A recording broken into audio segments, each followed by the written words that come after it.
ಇನ್ನು ಈಗಾಗಲೇ ಬೆಳಗಾವಿಗೆ ವಿಪಕ್ಷ ನಾಯಕ ರಾಹುಲ್ ಗಾಂಧಿ ಆಗಮಿಸಿದ್ದಾರೆ.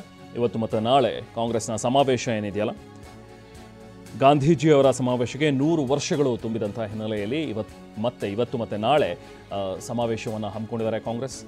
ರಾಜ್ಯಸಭೆ ಸದಸ್ಯರಾಗಿರುವಂಥ ಸೋನಿಯಾ ಗಾಂಧಿ ಮತ್ತು ಸಂಸದೆ ಪ್ರಿಯಾಂಕಾ ಗಾಂಧಿ, ರಾಹುಲ್ ಗಾಂಧಿ ಆಗಮಿಸಿದ್ದಾರೆ. ಸಾಂಬ್ರಾ ವಿಮಾನ ನಿಲ್ದಾಣಕ್ಕೆ ಕಾಂಗ್ರೆಸ್ನ ಮುಖಂಡರು ಇವರೆಲ್ಲರೂ ಕೂಡ ಆಗಮಿಸಿದ್ದಾರೆ. ಇವರ ಜೊತೆಗೆ ಎಸಿಸಿ ಅಧ್ಯಕ್ಷ ಮಲ್ಲಿಕಾರ್ಜುನ ಖರ್ಗೆ ಕೂಡ ಬಂದಿದ್ದಾರೆ.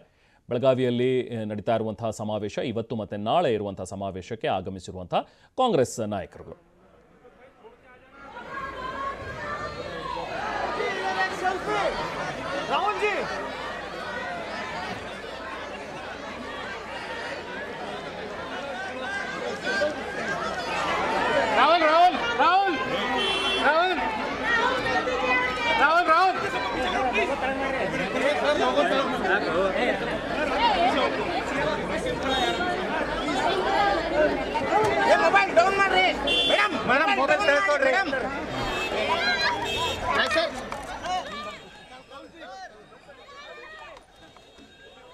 ಇವತ್ತು ಬೆಳಗಾವಿಗೆ ಬಂದಿಳಿದಿರುವಂತಹ ವಿಪಕ್ಷ ನಾಯಕ ರಾಹುಲ್ ಗಾಂಧಿ, ಅವರ ಜೊತೆಗೆ ಎಸಿಸಿ ಅಧ್ಯಕ್ಷರಾಗಿರುವಂತಹ ಮಲ್ಲಿಕಾರ್ಜುನ ಖರ್ಗೆ ಅವರು ಕೂಡ ಬಂದಿದ್ದಾರೆ.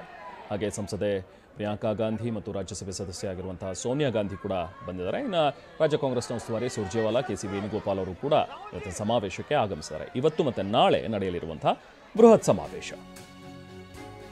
ಬೆಳಗಾವಿಯಲ್ಲಿ 2 ದಿನ ಕಾಂಗ್ರೆಸ್ ಸಮಾವೇಶ ನಡೀತಾ ಇದೆ. ವೀರಸೌಧದಲ್ಲಿ ಗಾಂಧಿ ಪ್ರತಿಮೆಯನ್ನು ಅನಾವರಣಗೊಳಿಸಲಾಗ್ತಾ ಇದೆ.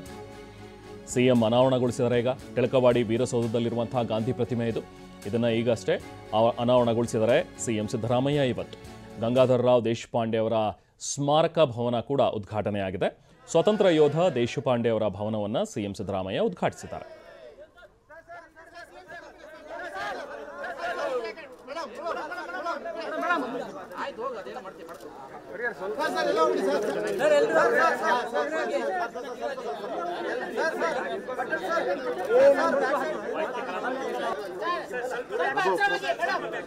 ಪ್ರಭು please Prabhu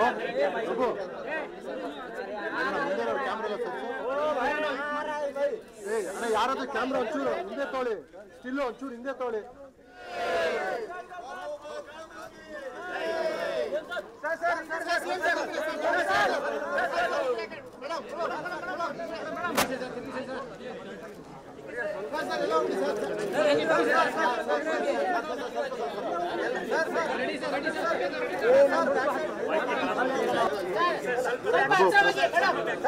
Prabhu please Prabhu